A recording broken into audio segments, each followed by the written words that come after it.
So this is a video how to find out the summation of n number of terms entered using the keyboard. तो हम लोग को इसमें कुछ नहीं करना, जो हम लोग को चाहिए वो वेरिएबल्स पहले डिक्लेयर कर लेना है। हैश इंक्लूड स्टूडेंट और अटैच इंट मेन, तो वो तो स्टार्टिंग में हमेशा लिखना ही है। उसके बाद इंट में हम लोग को चाहिए कि इंडेक्स चाहिए इनिशियल वैल्यू के लिए, फिर एन नंबर ऑफ टर्म जो हम लोग को यूज़र इनपुट देगा, फिर वेरिएबल जो भी नंबर वो डालेगा वो वाला, और sum is equals to 0 starting में डिक्लेयर करके रखना है। और ये स्टेटमेंट है इसलिए इसके एंड में सेमीकोलन हो गया। फिर प्रिंटफ वाला स्टेटमेंट में हम लोग हमेशा सबसे पहले हमेशा एन का वैल्यू लेता है हर कोडिंग में। सो एन मतलब नंबर ऑफ टर्म, जितना भी वो जिनका वो समेशन चाहता है यूज़र, तो एन नंबर ऑफ टर्म्स जितना भी वो डालना चाहता है उसका वैल्यू हम लोग का एंटर करवाना है। फिर उसको स्कैनएफ के थ्रू हम स्टोर करवा लेना एन में। तो एंड ऑपरेटर जो होता है ना, ये वाला हम लोग को एड्रेस ऑपरेटर होता है। तो एड्रेस ऑपरेटर के थ्रू एन में जो नंबर ऑफ जितना भी टर्म्स उनको चाहिए वो स्टोर हो जाएगा। फिर फॉर लूप घुमाएगा आई इज इक्वल्स टू 1, पहले आई का इनिशियल वैल्यू हम लोग लिखा 1, फिर नंबर ऑफ टर्म्स स्टार्टिंग में 1 रहेगा और 1 एन नंबर्स तक जाएगा। मतलब एक नंबर तो होना ही चाहिए और उसके बाद में वो एन तक जाएगा, जितना नंबर ऑफ टर्म्स यूज़र हम लोग को डाला है उसके इक्वल या फिर उससे छोटा।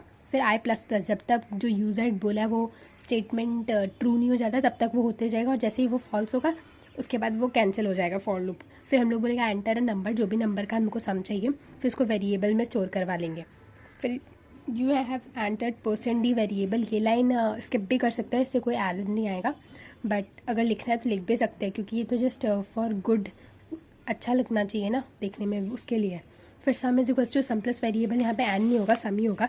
सम is equals to sum plus variable, जो भी होगा हम लोग वेरिएबल भी ले सकते हैं, WARABC कुछ भी ले सकते हैं, ये तो वो हम लोग पे डिपेंड करता है। उसके एंड में सेमीकोलन, स्कैनएफ वाला के भी एंड में सेमीकोलन होता है। फिर हम लोग को लास्ट में कंप्यूटर ने बता दिया कि द समेशन इस %d कॉमा सम्स। %d मतलब ये कि इंटीजर वैल्यू होगा, वैसे भी इंट हम लोग ने यहाँ पे बोला ही है तो ये इंटीजर वैल्यू ही होगा, जो भी हम लोग को यूज़र से इनपुट लेना है वो भी, और जो हम लोग को कंप्यूटर रिटर्न करेगा वो भी।